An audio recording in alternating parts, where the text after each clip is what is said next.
Something in between के 115वें episode में आप सभी का स्वागत है। बिहार विधानसभा चुनाव में जिस एक नेता की चुप्पी पर आश्चर्य जताया जा रहा है वह देश के गृह मंत्री अमित शाह है।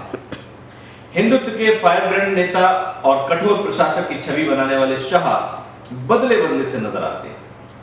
बीते 6 साल से भी अधिक समय से जिस नेता पर राष्ट्रवाद और हिंदुत्व के मुद्दे को चुनावी मुद्दे का मुख्य केंद्र बनाने की जिम्मेदारी रही है, उसकी चुप्पी खलना स्वाभाविक है।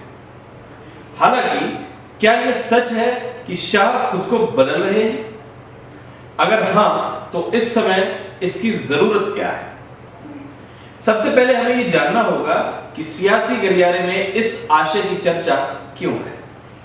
शाह की छवि बदलने की कोशिश की चर्चा आखिर शुरू ही क्यों हुई? इसका सबसे ताजा उदाहरण बिहार विधानसभा चुनाव है। पार्टी और मोदी सरकार के लिए बेहद महत्वपूर्ण इस चुनाव में भाजपा राष्ट्रवाद और हिंदुत्व के मुद्दे को केंद्र में लाने की जद्दोजहद में जुटी है। हालांकि अब तक इस आशय की जिम्मेदारी संभालने वाले शाह ऐसी राजनीति के परिदृश्य से गायब दिख रहे हैं। उनका बयान ही नहीं, बॉडी लैंग्वेज भी बदली बदली सी नजर आ रही है। शाह की जगह भाजपा अध्यक्ष जेपी नड्डा और गृह राज्य मंत्री नित्यानंद राय की ओर से इस आशय की कोशिश की जा रही है। जिस नागरिकता संशोधन बिल को अमली जामा पहनाने में अकेले शाह ने अहम जिम्मेदारी अदा की, उस पर शाह की जगह नड्डा बयान दे रहे हैं। कश्मीर पर नित्यानंद राय का बयान आ रहा है।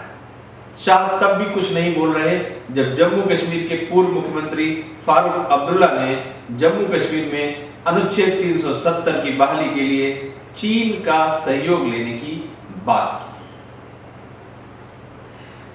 तब भी नहीं जब नेशनल कॉन्फ्रेंस पीडीपी जैसे कई दलों ने साझा प्रेस कॉन्फ्रेंस कर इस मुद्दे पर लड़ाई लड़ने की घोषणा की।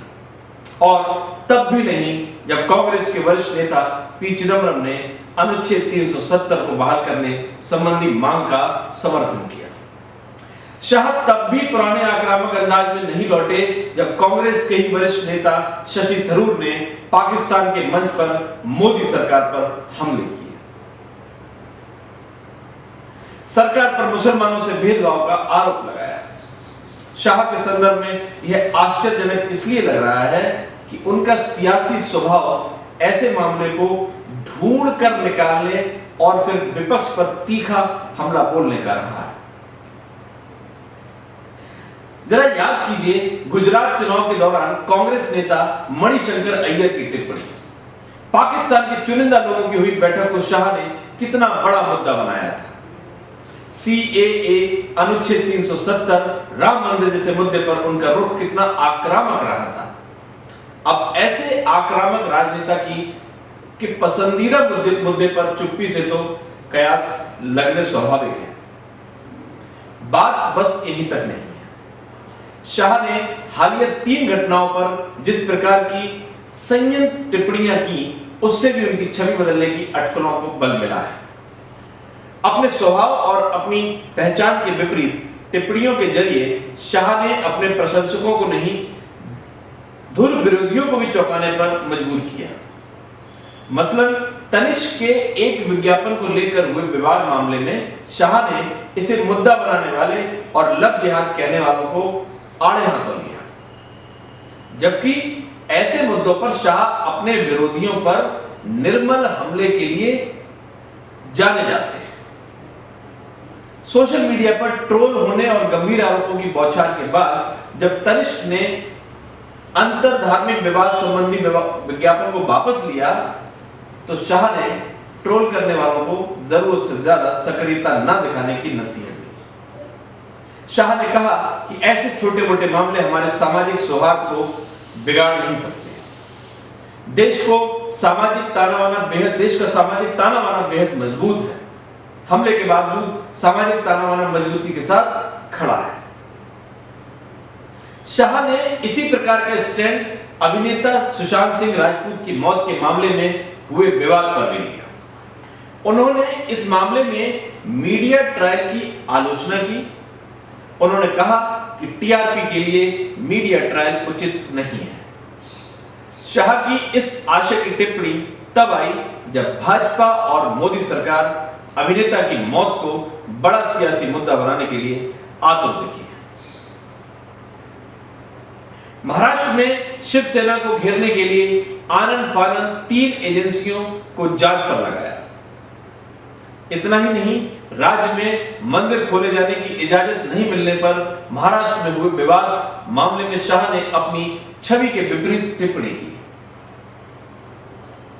राज्यपाल भगत सिंह कोश्यारी की सीएम उद्धव ठाकरे को आपत्तिजनक भाषा में लिखे पत्र की आलोचना की। राज्यपाल को पत्र के दौरान मर्यादित भाषा के इस्तेमाल की नसीहत भी दी। सवाल है कि शाह में आए इस परिवर्तन का कारण क्या है? क्या घरेलू मोर्चे पर धर्म विशेष से जुड़े मामलों के अंतरराष्ट्रीय मुद्दा बनने के बाद मोदी सरकार की छवि बदलने के लिए ऐसा किया जा रहा है? क्योंकि मॉब लिंचिंग, सीएए सहित कई मुद्दों पर मोदी सरकार कई देशों के निशाने पर थी, या फिर शाह अपनी छवि बदलकर भाजपा के इतर दलों में अपनी स्वीकार्यता सुनिश्चित करने की रणनीति पर है। ठीक उसी तरह जब विपक्ष की स्वीकार्यता हासिल करने के लिए हिंदुत्व के फायर ब्रांड नेता लाल कृष्ण आडवाणी ने मोहम्मद अली जिन्ना की तारीफ की थी, तब आडवाणी धर्मनिरपेक्ष नेता की मोहर लगाने के लिए जल्दबाजी में थे।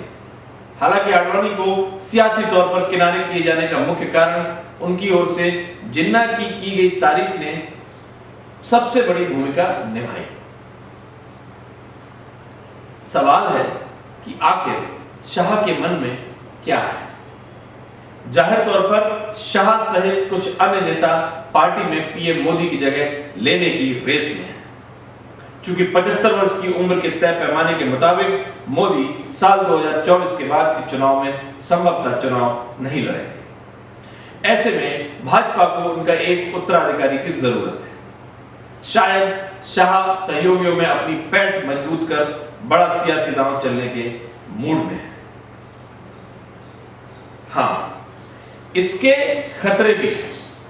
शाह की छवि कट्टर हिंदुत्व की राजनीति करने और आक्रामक पलटवार करने की है। ऐसे में जाहिर तौर पर शाह की हिंदुत्व और राष्ट्रवाद के मुद्दे पर साधी गई चुप्पी ने कई तरह की नई चर्चाओं को जन्म दिया है। हालांकि शाह के दिल में क्या है, इसका जवाब पाने के लिए हमें संभवतः अभी इंतजार करना होगा। नमस्कार।